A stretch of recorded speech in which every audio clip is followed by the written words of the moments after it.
Hare Krishna. Welcome you all in the class. आज की class में आप सभी का बहुत बहुत स्वागत है। तो जैसा आज है कि चंदन यात्रा का अंतिम दिवस है और 31 तक चंदन यात्रा चल रही थी और भगवान को सबने चंदन लगाया, दर्शन किए। हमने भगवान से प्रार्थना है कि हमको इस तरह से सेवा में लगाए रखें। तो अभी जो है वात्सल्य मित्र प्रोग्राम जो हमारा है पेरेंटिंग का, उसमें भी समर कैंप शुरू हो रहा है 3 दिन का। तो हम हरे कृष्ण महामंत्र से भगवान को प्रार्थना करेंगे कि वो अच्छे से हो। हरे कृष्णा कृष्ण कृष्ण हरे हरे, हरे राम राम राम हरे हरे। श्री प्रभुपाद की जय। तो इस तरीके से जो प्रचार है वो भी करना चाहिए। भगवद गीता में भगवान ने कहा है कि जो इसका प्रचार करता है और जो इस ग्रंथ का अध्ययन करता है उन दोनों को भगवत प्राप्ति। देखिए, और कितना प्रिय होते हैं भगवान के जो इसका प्रचार करते हैं। इसलिए भगवत गीता पढ़नी चाहिए और पढ़नी चाहिए। तो हम भगवत गीता का 10th लेसन कर रहे थे और 10th लेसन में हम करेंगे 21 श्लोका। अब भगवान यहाँ पे अपने ऐश्वर्य को, विभूतियों को बता रहे हैं, है ना। तो विभूति मतलब स्पेसिफिक। तो हर जगह कुछ ना कुछ विभूतियां होती है ना। जैसे कि बोलते हैं ना, नक्षत्रों में चंद्रमा, है ना। तो जितनी भी विभूतियां हैं दुनिया में, कुछ भी ऐश्वर्य है, वो क्या है? वो भगवान का एक अंश मात्र है ना। तो भगवान कहते हैं, आपको याद होगा कि भगवत गीता के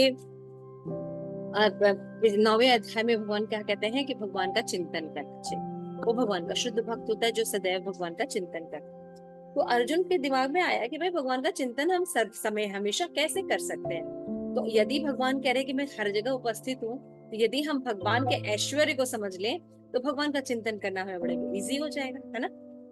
हो जाएगा ना। जैसे हर जगह जाते हैं, हर चीज उनके साथ संपर्क हो, तो सब में अगर भगवान के स्मरण करेंगे तो क्या हो जाएगा? हर समय भगवान का चिंतन बना रहेगा, है ना। जैसे कि हम हाथी को देखें, पानी को देखें, है ना, कमल के फूल को देखें, गुलाब को देखें, किसी की सुंदरता को देखें, धन को देखें, है ना, किसी के त्याग को देखें, है ना, किसी की स्मृति शक्ति बहुत अच्छी है, मेधावी है, और या कोई और भी चीजें हैं, जितने भी ऑपुलेंस हम देखें तो हमें भगवान का स्मरण होना चाहिए। तो अर्जुन ये समझना चाह रहा था भगवान से कि भगवान का ऐश्वर्य किस तरह से व्याप्त है। तो भगवान जो है उन्हीं ऐश्वर्य, उन्हीं विभूतियों को बता रहे हैं। ठीक है, तो आइए पढ़ते हैं। नमः ओम विष्णु पादाय कृष्ण प्रेष्ठाय भूतले श्रीमते भक्ति वेदांत स्वामी इति नामिने नमस्ते सारस्वती देवे गौरवाणी प्रचारिणे निर्विशेष शून्यवादी पाश्चात्य देशिका। प्रेम से कहो जय श्री कृष्ण चैतन्य प्रभु नित्यानंद श्री अद्वैत गदाधर शिवासादि गौर सुंदर भगवान की जय। आप सभी गौर भक्त वृंद की जय। गौर प्रेमानंदे हरि हरि। 21 श्लोका। आदित्यानाम अहम विष्णु ज्योतिषाम रवि अंशुमान मरीचि मरुतानाम अस्मिन नक्षत्राणाम अहम शशि। ये भगवान क्या कह रहे हैं कि मैं आदित्यों में विष्णु हूँ, है ना। भगवान के 12 आदित्य होते हैं, कृष्ण के पास 12 आदित्य होते हैं जो देवताओं के होते हैं। तो उनमें जो है आदित्यों में जो प्रधान है विष्णु, वो भगवान कह रहे हैं मैं प्रकाश, सभी प्रकाशमय या तेजवान चीजें जो होती हैं उनमें सबसे तेजवान जो चीज होती है वो है सूर्य। सूर्य से हर जगह से मतलब ट्रांसफर होता है प्रकाश, है ना। चाहे चंद्रमा है, चंद्रमा देखिए सूर्य से प्रकाशित होता है, तारे हैं, नक्षत्र है ना। और धरती पर भी देखिए, है ना, अगर सूर्य ना हो तो हम देख भी नहीं सकते, है ना। तो जितनी भी तेजस्वी चीजें हैं उनमें सूर्य कहते हैं, भगवान कहते हैं वो मैं, है ना। मरुतों में भगवान जो है मरीचि तथा नक्षत्रों में भगवान चंद्र। तो यहाँ पे एक बहुत इंपॉर्टेंट चीज श्रील प्रभुपाद लिखते हैं कि आदित्य 12 होते हैं जिनमें कृष्ण प्रधान है यानी विष्णु। फिर आकाश में जो बहुत से ज्योतिर्मय चीजें होती हैं जिसमें सूर्य सबसे ज्यादा चांचल्यमान होता है और वो भगवान कह रहे हैं मैं। ब्रह्म संहिता में तो सूर्य को भगवान के तेज नेत्र कहा गया। अंतरिक्ष में 50 प्रकार के वायु प्रवाह होते हैं, उनमें वायु के जो बहुत अधिष्ठाता देव होते हैं वे मरीचि होते हैं और वो कृष्ण के रिप्रेजेंटेटिव। तो देख रहे हैं आप कि जो भी रिप्रेजेंटेटिव है, जो भी मुख्य चीजें हैं, जो भी विभूति है, तेजस्वी है, वो कौन है? कृष्ण। हमारे अंदर जो भी भगवान ने कोई गुण दिया है वो कौन है? कृष्ण। तो इस तरह से हमें देखने से हम सदैव भगवान का चिंतन कर सकते हैं। इससे संबंध ज्ञान जिसका बहुत अच्छा होगा वो इन विभूतियों को बहुत आराम से देखता है। तो संबंध ज्ञान का केवल ये मतलब नहीं होता है कि मैं कौन हूं, है ना, मेरा भगवान के साथ क्या संबंध, बल्कि संबंध ज्ञान में ये भी होता है कि जीव का भगवान के साथ क्या संबंध है, प्रकृति का भगवान के साथ क्या संबंध है, फिर काल का भगवान के साथ क्या संबंध है ना, फिर उसके बाद है और कर्म का भगवान के साथ या जीव के साथ या प्रकृति के साथ या काल के साथ क्या संबंध है, कर्म का क्या भगवान के साथ संबंध है। ये ओवरऑल देखना संबंध ज्ञान, ठीक है ना।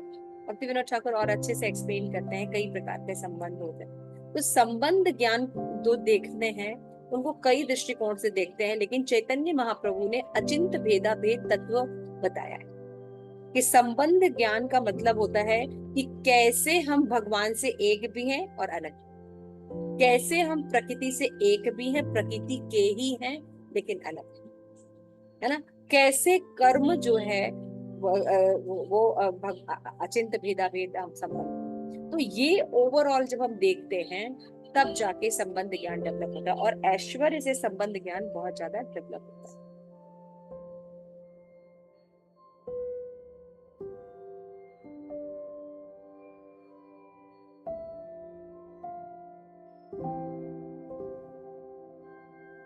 हरे कृष्ण। क्लियर हो गया ये चीज। और यहाँ पे एक बात बताया गया है, जनरली आज के जो साइंटिस्ट है वो चंद्रमा को ग्रह मानते, प्लैनेट, है ना, कि हम चंद्रमा ग्रह पे गए, लेकिन शास्त्र में चंद्रमा को ग्रह नहीं मानते, नक्षत्र मानते। समझ में आ रहा है? तारे हैं, तारा है चंद्रमा। सो ये भी बहुत इंपॉर्टेंट चीज है जानना कि तारा क्या होता है ना। तारा जो होता है, प्लैनेट और तारे में अंतर होता है, लेकिन शास्त्र कहते हैं कि नक्षत्र है चंद्रमा, है ना, उन नक्षत्रों में सर्वश्रेष्ठ है चंद्रमा। तो ये भी है, तो आगे चल के हो सकता है रिसर्च हो और ये बातें समझ में आए। तो हमारे शास्त्रों में क्योंकि ज्ञान भगवान से आता है और ये शब्द प्रमाण के द्वारा ही एक दूसरे को ट्रांसफर होता है, इसलिए ज्ञान जो है पूर्ण रहता है और एज इट इज। ठीक है, क्लियर हो गया ना। जैसे लोग कहते हैं अरे किसको ही व्यासदेव आए होंगे, कौन व्यासदेव होंगे, ऐसे ही कोई ऑर्डिनरी व्यक्ति आके कुछ भी लिख के चला जाता है। तो जिन्हें नॉलेज नहीं है वो ऐसा सोचते हैं कि मान लीजिए कोई भी सिलेबस है या कोई भी जैसे कॉन्स्टिट्यूशन है, तो कॉन्स्टिट्यूशन जो हमारा संविधान है, उस संविधान में कुछ नियम बनाए गए होंगे, है ना, ये लॉ है, ये लॉ है, ये लॉ है, ठीक है ना। तो इसमें हम और आप जाके कोई भी संविधान में लिख सकता है क्या? हा? कि दो दो दो नियम बदल देते हैं, दो नियम हम जाके बदल देंगे, तो आप और मैं से कोई भी जाके बदल देगा? नहीं। उनका पर्टिकुलर एक तरीका है, उनके पर्टिकुलर अपॉइंटेड लोग रहते हैं, उनको ये अधिकार दिया जाता है कि वो ठीक से चीजों को पढ़ें और उसके हिसाब से जो बाकी लॉ संहिता है उन्हीं में से वो चीजों को बनाए जिससे कि बेनेडिक्शन हो सके, है ना। तो एक नॉर्मल भौतिक जगत के संविधान में हम कोई परिवर्तन नहीं कर सकते, और हम ये कैसे सोच सकते हैं कि भगवत गीता और भागवतम कोई भी लिखेगा और पूरे लोग एक्सेप्ट कर लेंगे? तो नॉलेज का अभाव होने के कारण लोग ऐसा करते हैं। तो जैसे यहाँ पे ऑथराइज स्कूल है भौतिक जगत में, वैसे आध्यात्मिक जगत में भी ऑथराइज्ड स्कूल होते हैं, है ना। तो उनके परंपरा के आचार्य होते हैं जो कि वो डिसाइड करते हैं कि श्लोकास कैसे हैं, कैसे ट्रांसफर होने हैं, उनकी एज इट इज बनी रहे, यथारूपता बनी रहे, कोई फेरबदल ना कर सके, है ना। तो इसीलिए जो शब्द प्रमाण के द्वारा कितना सुंदर हमारा हेरिटेज है कि 5000 साल से ज्यादा भगवान ने भगवत गीता कही है, उन श्लोकों को कैरी कर आज हमें एज इट इज ज्ञान है। आप भगवत गीता के एक अक्षर को भी इधर से उधर नहीं कर सकते, आपको उस स्कूल से परमिशन लेनी पड़ेगी। वो जब ऑथराइज्ड करेंगे चारों स्कूल, श्री संप्रदाय, रुद्र संप्रदाय, ब्रह्म संप्रदाय, है ना, कुमार संप्रदाय, ये चारों संप्रदाय के आचार्य जब किसी चीज को अप्रूव करेंगे, तब आप उसमें कुछ कह सकते हैं या एडिशन डाल सकते। कल क्लियर हो गया? तो श्लोकों में कोई परिवर्तन नहीं। अनुवाद में लोग अपने मन से टीकाएं लिख देते हैं, कर देते हैं, इसीलिए अब भ्रंश होते हैं, है ना। लोग अपने मन से अनुवाद जोड़ देते हैं, अपने मन से करते हैं, उसको भी एक एक हद तक ही स्वीकार किया जाता है, तभी वो बोल सकते हैं। लेकिन कहीं कहीं इसीलिए मायावादी विचार है, निर्विशेषवादी विचार है, ये क्यों आते हैं, क्यों अपभ्रंश आते हैं? क्योंकि कई लोग जो है वो तो अनुवाद को अलग अलग तरीके से, गलत तरीके से रिप्रेजेंट कर देते हैं। क्लियर हो रहा है? लेकिन आप श्लोकों के साथ, बेसिक अनुवाद के साथ कोई छेड़छाड़ नहीं कर सकते, उसके लिए आपको परमिशन की जरूरत है। तो इसका मतलब होता है कि आप पढ़े लिखे।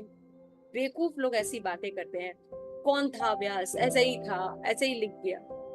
व्यास देव के बारे में बताया गया कि जो व्यास देव, जब जिन्होंने ये सारे वेद लिखे हैं, है ना, महाभारत लिखा है, इसमें भगवत गीता लिखी है, वो साक्षात कृष्ण के अवतार, कृष्ण स्वयं व्यासदेव, है ना, और उन्होंने सारा व्याख्यान लिखा है। इसीलिए भगवत गीता में क्या कहा है कि वेदों में क्या जानना होता है, मुझे जानना। भगवान ने लिखा है ना भगवत गीता कि वेदों में अगर आप पढ़ रहे हैं तो वेद तो बहुत कुछ है, बहुत बड़ा सागर है, उसमें आप क्या पढ़ेंगे? वेद में भगवान को जानता है, कृष्ण कौन, कृष्ण से हमारा रिलेशन का, तो ये जानना, भगवान को जानना वेद का लक्ष्य। क्लियर हो रहा है? बात समझ में आ रही? तो इसमें विभूतियां बताते समय ये सब चीजें पता होनी चाहिए, है ना, कि भगवान यहाँ पे नक्षत्रों में चंद्रमा के, और इस बात पर बहुत ज्यादा शिल प्रभुपाद ने कई जगह प्रभुपाद को पूछा गया है, तो शिल प्रभुपाद ने एकदम क्लियरली कहा है कि स्टार है सबसे पहले तो चंद्रमा। इसका मतलब ये हुआ कि हम आज तक चंद्रमा पे पहुंचे नहीं, जैसा कि क्लेम किया जाता है। इसीलिए जब वो ऐसे प्लैनेट पे जाते हैं तो वहां पर उनको कुछ भी दिखाई नहीं देता। तो शिल प्रभुपाद कहते हैं कि जो चंद्रमा वनस्पतियों का राजा है, जिससे वनस्पतियां रोज पोषित हो रही हैं। ठीक है पद्मा माता जी, क्लियर हो रहा है? जिससे कि हाँ माता जी। जिससे वनस्पतियां रोज पोषित हो रही हैं, जो वनस्पतियों को पोषण का राजा है, वो राजा के घर में बिना ऐसे ऐसे प्लेन जमीन कैसे हो सकती? क्लियर हो रहा है? तो इस तरीके से हम देख सकते हैं।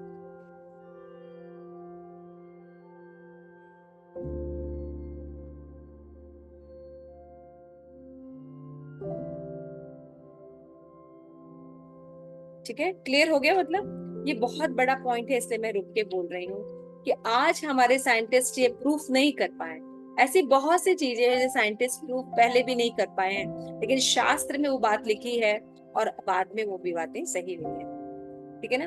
तो नक्षत्रों में रात्रि के समय चंद्रमा, हरि बोल, सर्व प्रमुख नक्षत्र है, अतः वो कृष्ण का प्रतिनिधि है। इस श्लोक में प्रतीत होता है कि चंद्रमा एक नक्षत्र है, अतः आकाश में टिमटिमाते तारे भी सूर्य की प्रकाश को परावर्तित करते हैं। तो वैदिक वांग में ब्रह्मांड के अंतर्गत अनेक सूर्य के सिद्धांत को स्वीकार प्राप्त नहीं है। अब देखिए दूसरी बहुत इंपॉर्टेंट चीज, हम क्या सोचते हैं, सूर्य एक है कि अनेक है? क्या लिखा है? अभी आप पढ़िए क्या लिखा है शास्त्र में, सूर्य एक है कि अनेक है? एक। एक सूर्य। अनेक अनेक सूर्य हर ब्रह्मांड में। ऐसा आज के साइंटिस्ट कहते हैं, लेकिन हमारे शास्त्र में कहते हैं केवल एक ही सूर्य है जो हर प्लैनेटरी सिस्टम को रोशनी पहुंचाता है, कई सूर्य नहीं। क्या बताएंगे? वैदिक वांग में ब्रह्मांड के अंतर्गत अनेक सूर्य के सिद्धांत को स्वीकार प्राप्त नहीं है। हमारे साइंटिस्ट कहते हैं हर प्लैनेट में एक सूर्य है है ना। लेकिन हमारे शास्त्र में ऐसा कहा गया है सूर्य एक है, वो ही हर जगह ट्रांसमिट करके प्रकाश को प्रदान। देखिए ये भी सिद्धांत, सूर्य एक है और सूर्य के प्रकाश से ही चंद्रमा परावर्तित होता है। तो परावर्तित होता है, ये बात तो प्रूफ हुई है ना, साइंटिस्ट लोग प्रूफ किए ना कि चंद्रमा का अपना प्रकाश नहीं होता, वो कहाँ से प्रकाश लेता है प्रेम मंजरी? बीएससी सूर्य से माता जी। सूर्य से प्रकाश लेते, कंफर्म किया माता जी, बीएससी स्टूडेंट। तो क्योंकि इसमें मैंने एक चीज पढ़ी थी कि जैसे जो भी विभूति जैसे है ना, जो शक्ति प्रदान करते हैं, जैसे डेमिगॉड्स हैं उनको विभूति बोलते हैं, और जो अगर इनकारनेशन है, जो स्वांश होते हैं भगवान के, उनको विभाग बोलते हैं। इनको विभूति बोलते हैं, और जो भी पावर दे रहे हैं भगवान, जिसको भी जो भी जैसे सूर्य देव हैं, वरुण देव हैं, इनको विभूति बोलते हैं, और जो उनके अपने अंश होते हैं उनको विभव बोलते हैं। ऐसा थैंक यू। सूर्य एक है, सूर्य के प्रकाश है चंद्रमा प्रकाशित है, तो अन्य नक्षत्र भी। क्लियर हो गया? तो बिल्कुल सही कह रहे हैं। तो मतलब वैदिक ज्ञान में क्या चीज है कि नक्षत्र है चंद्रमा, दूसरा एक ही सूर्य होता है। क्लियर हो गया? फिर भगवत गीता में सूचित होता है कि चंद्रमा एक नक्षत्र है। देखिए प्रभुपाद फिर लिख रहे हैं, it's not a planet, it is a नक्षत्र। यानी इंग्लिश में बोलेंगे तो स्टार होगा। अगर इंग्लिश वाला ये श्लोका देखिए, अतः टिमटिमाते तारे सूर्य न होकर चंद्रमा के सदृश हैं। यानी जो तारे हैं ये एक्चुअली दूर है इसलिए छोटे दिखाई दे रहे हैं, लेकिन दे ऑल आर स्टार्स। ये सब चंद्रमा है, लेकिन हमारा वाला चंद्रमा जो पृथ्वी के पास है वो बड़ा दिखाई देता है। क्लियर हो रहा है? तो ये बात शिल प्रभुपाद देखते हैं, ये मुझे बहुत अनोखी लगी थी ये बात, और मैं इसको हमेशा करती हूँ। क्यों? क्योंकि वेद में जितना भी नॉलेज दिया गया है वो सारे नॉलेज सही है। ठीक है? वेदानाम सामवेदो अस्मि, देवानाम अस्मि वासव, इंद्रियाणाम मनश्चस्मि, भूतानाम अस्मि चेतना। मैं वेदों में सामवेद हूँ और देवों में इंद्र हूँ, राजा इंद्र। इंद्रियों में मन हूँ और समस्त जीवों में जीवन शक्ति यानी चेतना मैं।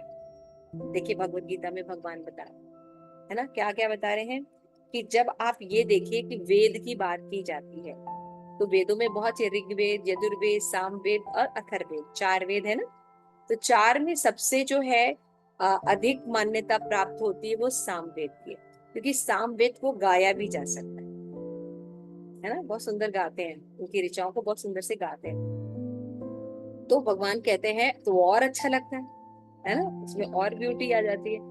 तो भगवान कहते हैं कि वो मैं हूँ। और देवों में राजा का इंद्र भगवान कहते हैं कि मैं। तो फिर हम देखते हैं कि जो देवता हैं इंद्र, उन्होंने तो बहुत से गलत काम किए हुए है ना। ऐसे काम किए जैसे भगवान इतनी बारिश की, ब्रजवासियों को देखिए पूरा कर दिया कि भगवान ने क्या किया, गिरिराज जी धारण किए। और भी भागवतम में कई बार जैसे पृथु महाराज ने यज्ञ किया तो घोड़े चुरा के लेके जाने लगे, है ना। सुना है ना आप लोगों ने ऐसी कई कृत्य। लेकिन भगवान यहाँ पे कहते हैं कि स्वर्ग का राजा इंद्र है और इंद्र मैं है ना, इंद्र मैं हूँ। तो यहाँ पे समझना होगा इंद्र देवता है और देवता भगवान के भक्त होते हैं। हमने जो स्टोरीज सुनी है वो हम भौतिक जगत के सिनेमाओं से आकर्षित होकर या चित्रपट से या कथाओं से आकर्षित होकर सुनी है। हमने खुद कभी कोई स्टोरी वैष्णव के बीच नहीं सुनी।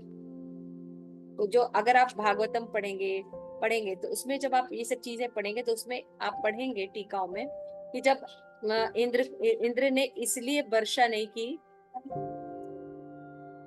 इंद्र ने इसलिए वर्षा नहीं की कि मतलब वो ब्रजवासियों के खिलाफ हो जाए, या ये इंद्र ने इसलिए वर्णना की कि अगर मैं ऐसा करूंगा तो भगवान की महिमा स्थापित होगी, ब्रजवासियों का वो और टेक केयर करेंगे और उनका और प्रेम प्राप्त कर पाएंगे।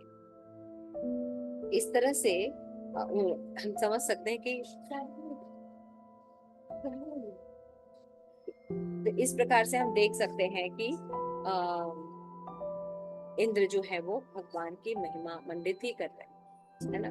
और जो उन्होंने घोड़े चुरा के लेके गए इंद्र, है ना? किसके घोड़े चुराए पद्मा माता को याद है? किस चुराए थे तो नाम याद नहीं आता पृथु जी। महाराज, है ना, हाँ यज्ञ कर पृथु। रहे थे, तो उन्होंने चुरा के लेके जाते कि उनका यज्ञ पूरा ना हो, क्योंकि 100 यज्ञ जो पूरा कर लेता है वो इंद्र बन जाता है। लेकिन आचार्य कहते हैं कि शास्त्र में ऐसा लिखा है कि अगर कोई 100 यज्ञ कर लेता है अश्वमेध, तो वो इंद्र का स्थान प्राप्त कर लेता है, और अभी वो इंद्र हैं।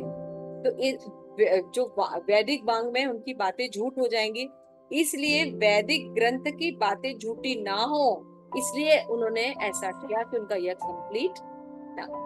इसीलिए याद है आपको, जब पृथु महाराज का 99 यज्ञ में ही भगवान प्रकट हो गए, है ना, और उन्होंने कहा कि तुम इंद्र से वैर मत करो।